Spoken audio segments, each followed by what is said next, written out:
Sinon, je vais repartager le lien pour la tirelire extraordinaire au profit de l'association de l'atrésie de l'œsophage.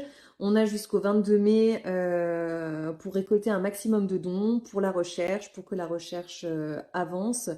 Et donc, je vais repartager le lien tout de suite. Depuis qu'on a repartagé un peu toutes les familles d'atrésie de l'œsophage, la cagnotte a bien évolué. Elle est passée à 1 200 euros au lieu de 160 la semaine dernière. Mais on est encore loin des 5 000 euros que nous avons pour objectif. Donc, je remets le lien. Et j'en profite aussi pour demander si jamais il y a des personnes ici qui travaillent dans des grandes surfaces comme Leclerc, Auchan, ce genre de choses, pour essayer de mettre en place ne serait-ce qu'une semaine l'arrondi caritatif, parce que c'est quelque chose qui rapporte énormément d'argent, qui est facile à mettre en place quand on travaille en interne.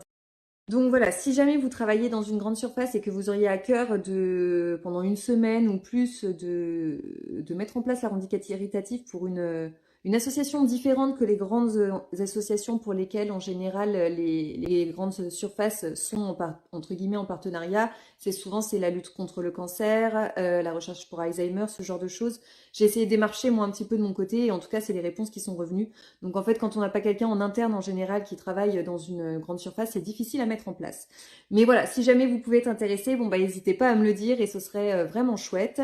Et j'en profite aussi pour dire à tous les parents ou toute personne concernée par l'atrésie de l'œsophage, que ce soit son enfant, son petit-fils, son neveu, sa nièce, on peut démarcher nos entreprises pour avoir un don au profit de l'association, parce qu'en fait, il y a des budgets en général pour les moyennes et grandes entreprises qui sont dédiés à l'associatif, et donc on peut demander à ce que ce soit la FAO.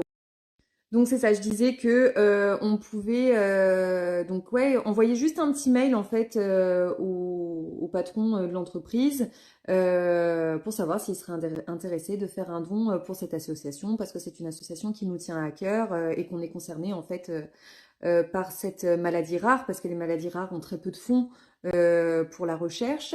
Et dans le même thème aussi, on peut également démarcher nos mairies. Pareil, avec simplement un petit mail. Les mairies en général ont encore une fois un budget qui est alloué à des associations. Et donc, c'est peut-être bien aussi d'essayer de faire connaître la FAO comme ça et de récolter des dons de cette manière.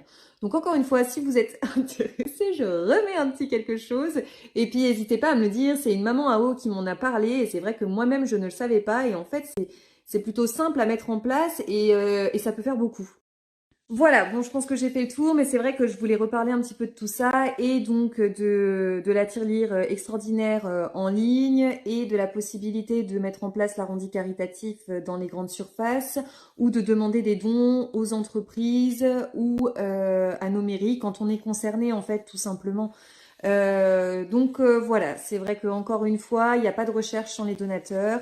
Les maladies rares sont des maladies qui récoltent très peu de fonds pour les recherches parce que forcément c'est rare.